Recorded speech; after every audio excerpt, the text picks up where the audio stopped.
You're listening to an archived Cabral Concept podcast. After listening to this show, check out the most up-to-date podcasts available at stephencabral.com/podcasts or search directly on iTunes. And now, welcome to the Cabral Concept, where board-certified naturopath and integrative health practitioner Dr. Stephen Cabral shares how he was diagnosed at the age of 17 with a life-altering illness and given no hope for recovery. It was only after studying and traveling all over the world did he discover how to combine ancient Ayurvedic healing practices with state-of-the-art naturopathic and functional medicine to fully rebalance the body and re-energize it with life. It's time to discover how to get well, lose weight, and finally feel alive again. And now, here's your host, Dr. Stephen Cabral. Thank you for joining me today on this Wellness and Weight Loss Wednesday. So happy to have you here today. Can't wait to get into today's topic, which is the truth about the right and wrong way to eat. And I have to say, over the past, I would say 3 weeks or so, I've been doing a lot of other podcasts where the hosts are interviewing me as the guest and asking me about what are all these different types of diets? Is there this thing called bioindividuality? How should people really be eating? Is keto safe? All of these different topics, and I'm trying to share them more and more with you because I've been telling you that although there is this thing called bioindividuality, and we really do have to listen to our body and understanding that there's a Vata, Pitta, and Kapha type, or known as a lot of times the ectomorph, mesomorph, and endomorph type, there's still a foundation for how every human should be eating. Meaning that we're all human beings. So there has to be a foundation. So people ask me about, well, like, what are some general recommendations? And yes, there always has to be general recommendations because you need a place to start. So in the past, I always pointed people back to episode 637, which is called Use This as the Foundation for All Diets. You have to check out that show if you haven't already, because that is my philosophy, or that is the philosophy on what science also says about what's the healthiest diet to follow. Now, remember, everything that I share with you in the Cabral Concept are things that I try to live. I'm not perfect, and not perfect by a long shot, but I do my best. And I also want to let you know and point this out is that the Cabral Concept is all about science. It's about ancient science, and it's also about today's 2018 science as well, because that's the year that we're in. And it might be updated. It really might. But what I want to do is always share with you the best of the best. So this episode 637 uses the foundation of all diets, is the latest science, is what we've known now for decades, and nothing is beating it, meaning nothing's beating this diet. Okay, episode 648, I also talk about my top 10 rules for eating well that every human should abide by. So I give you those two shows. I'll link them up in the show notes. Today, simply go to stephencabral.com/705. And if you go to that show, you'll get all of my episode tips, updates, products, everything else. I'll link it right up there as well to give you. Okay, so now let's get into today's show. Now, today's show is really what I was just chatting about, which is there honestly is a wrong and right way to eat. It goes beyond what I talked about on those two previous podcasts, because what I'm going to talk about is your actual meals. Okay, so here's what we want to talk about. Most people are going to eat 3 main meals per day. And I'm going to talk about the breakfast meal, which a lot of people decide to skip sometimes. So let's go into that right now. The 3 main meals, we won't talk about snacking today. There is a right and wrong way to eat these 3 meals. Now, I've also talked about on the episode about the Ayurvedic body clock. So check out that show as well. I believe that was episode 685, but please don't quote me on that. I'll try to check that out and link that up in the show notes today as well if you go to stephencabral.com/705 today. All right. So when we're thinking about our meals, our 3 main meals, breakfast, lunch, and dinner, this goes way beyond our macros, which are the proteins, the fats, and the carbs that we're taking in, and way beyond total calories in, calories out. It has something to do with it, but not the most important thing. And that's why I want to go through all of these today. The 3 meals are actually supposed to be very different.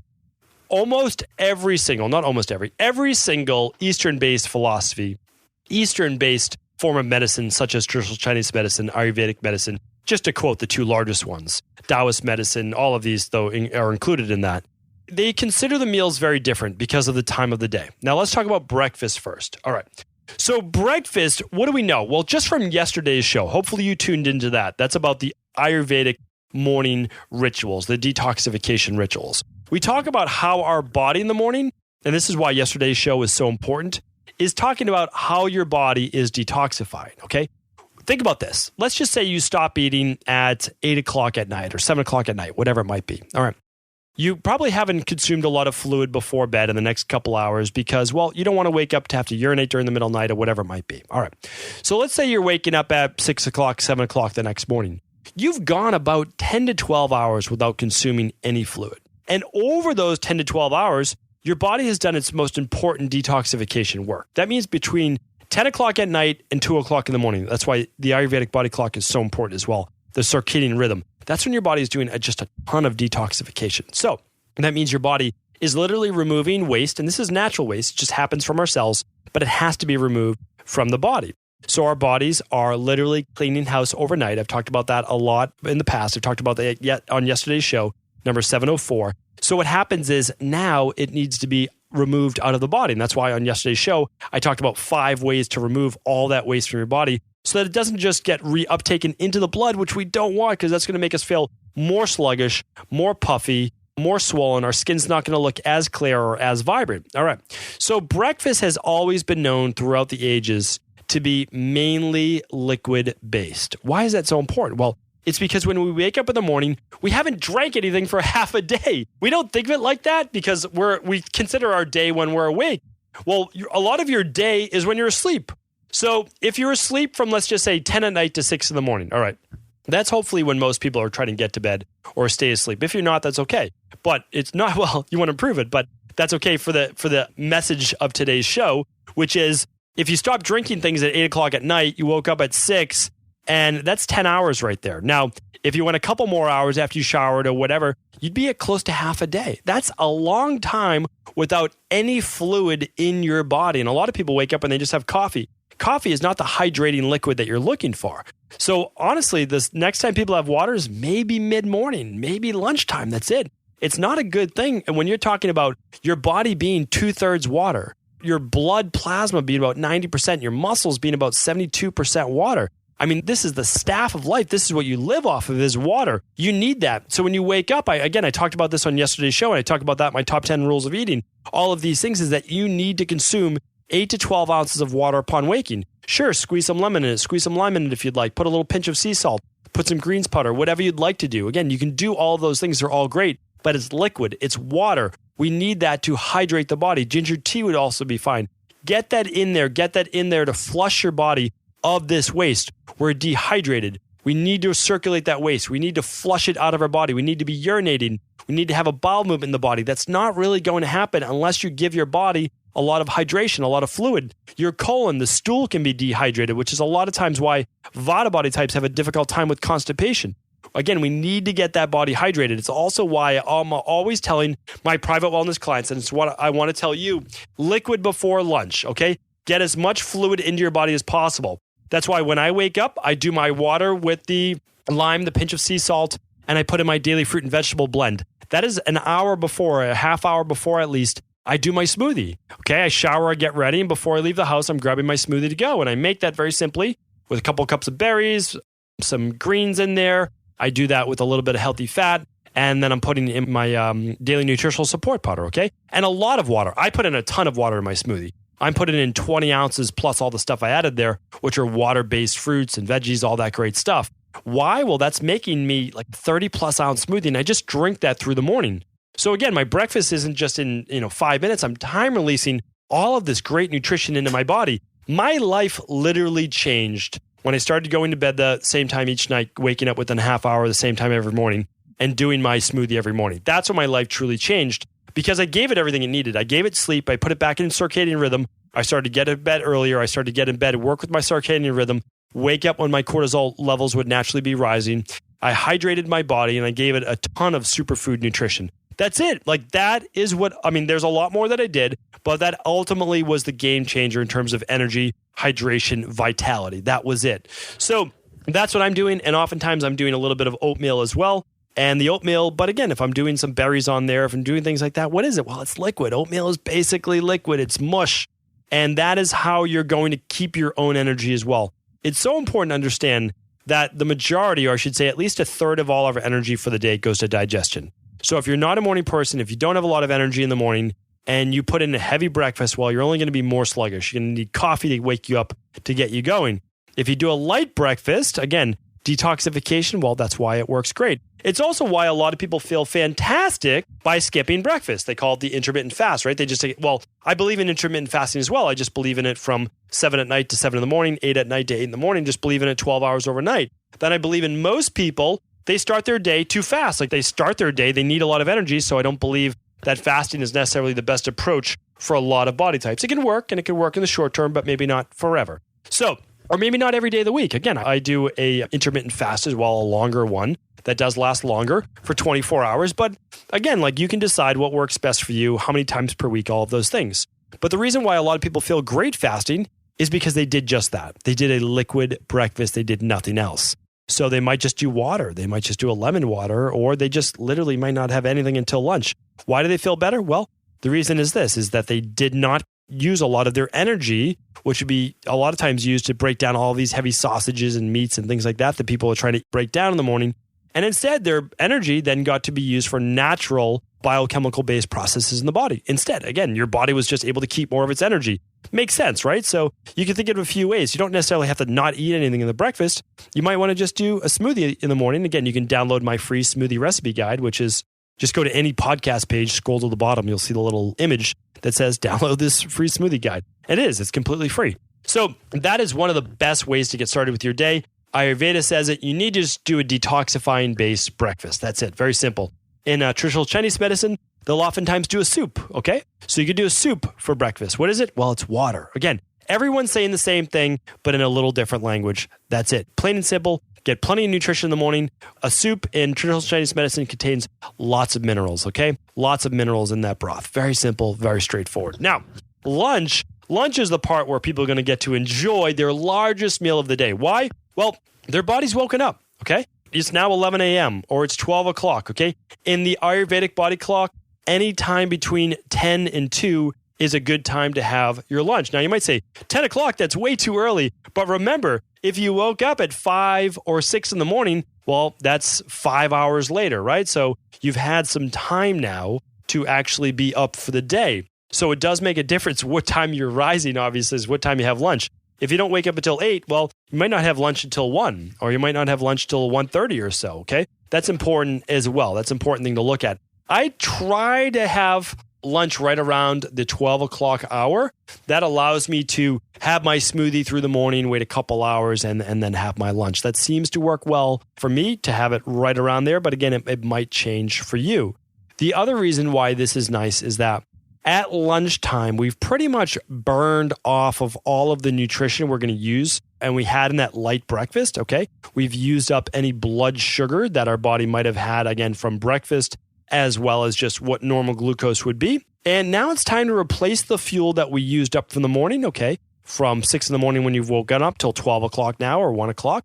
And we also want to have enough fuel for the rest of the day. This is an important tip. Please remember that. We're replacing the fuel we use in the beginning of the day, and we're adding more fuel for the rest of the day. This is why carbohydrates and starches might be okay for you at lunch as long as you're not looking to lose a lot of weight. It should also be the largest meal of the day. This is when digestion is strongest. This is the pitta time of the day.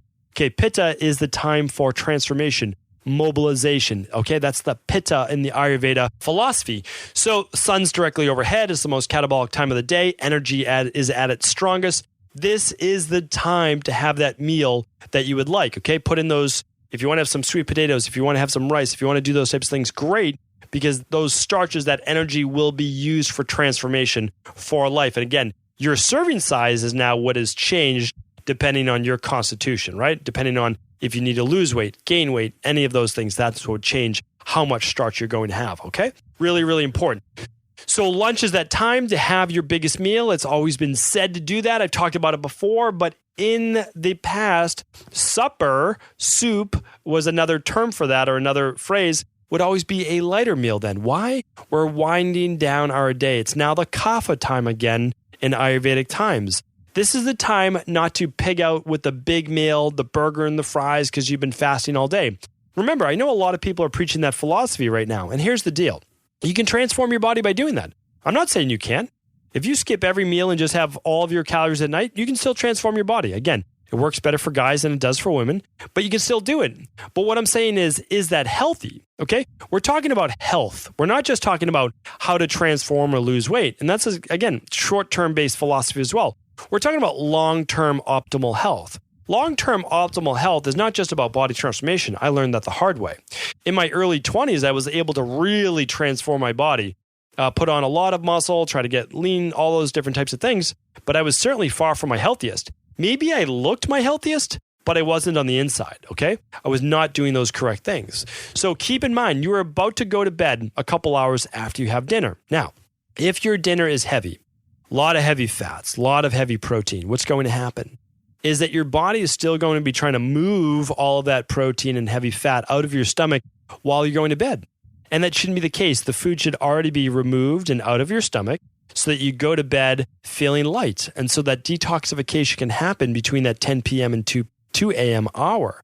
So what does that mean? Well, it means that you could have a lighter dinner. Now, it doesn't have to be necessarily too small a meal because I know that you want to feel satiated after a long day. But what I do mean is that it should be easy to digest foods. Maybe you're doing a salad at lunch, but maybe at dinner you're doing cooked vegetables, okay? Maybe you're doing cooked asparagus, cooked broccoli. Maybe you're doing some fish or you're doing some split mung beans for dinner. Maybe you're adding a little bit of olive oil at night or a little bit of avocado instead of heavy butters or heavy saturated fats, okay? Just think about it. You might want to break down and digest easier foods at night to give your body less work to do, less energy to be produced for digestion when you're trying to wind down your day. And again, this is stated in Ayurvedic medicine. It's stated in all the Eastern-based medicines where a lot of times dinner would be soup and it would be maybe leftovers from lunch, okay? It will be slow cooked throughout the day. And then all of those maybe meats or fish or bones or whatever it might have been put into that stew and then had later in the day. You're just, again, it's only one philosophy and you certainly don't have to eat meat if you don't want to or fish. I'm not preaching that. What I'm preaching right now is that dinner is lighter, okay? It's a lighter meal, and that allows you then to, again, move that out of your stomach before bed. I will oftentimes have a couple cups of cooked vegetables. I'll have a handful of protein, whatever that might be, vegan, vegetarian, or paleo, and I will use olive oil as my dressing. I'll also add some sea salt. I might add some spices to that to aid in digestion because, again, it's the kapha time of the day. So in the wintertime, of course, I'm not going to do this during the summer because it's too heating, but during the winter, I'll add some hot sauce or some heat, some spices. And all hot sauce to me means is spices, peppers, those types of things.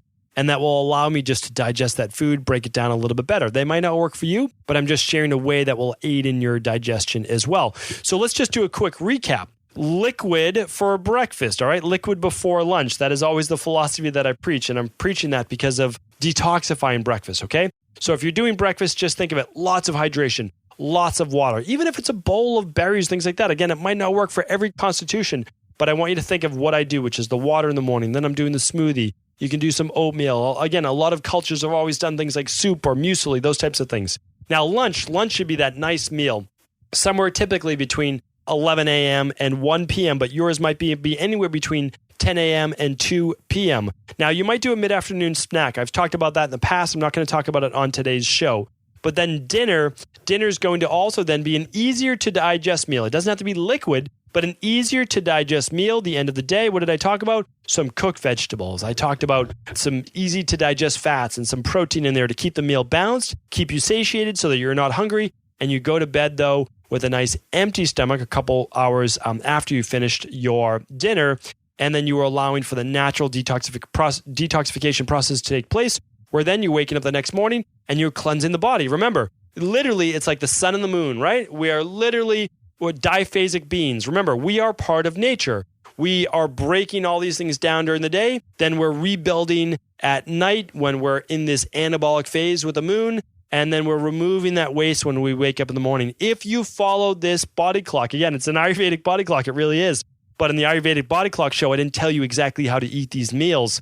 Now I'm giving you the specifics. And again, am I telling you exactly what to eat? No. What I'm saying is follow your philosophy, whether it's vegan, vegetarian, paleo, whether you're doing intermittent fasting, whether you're doing any one of these different modalities, any one of these different philosophies, fine. But understand that there is a fundamental and foundational based philosophy that breakfast should not be a very heavy meal. that you need to cleanse that body when you first wake up, that your body and everything really did just start to metabolize, rebuild, and create a lot of waste in your body. That's scientifically proven. Now, wash it out of your body. Do whatever you want, but get it out of there first thing in the morning.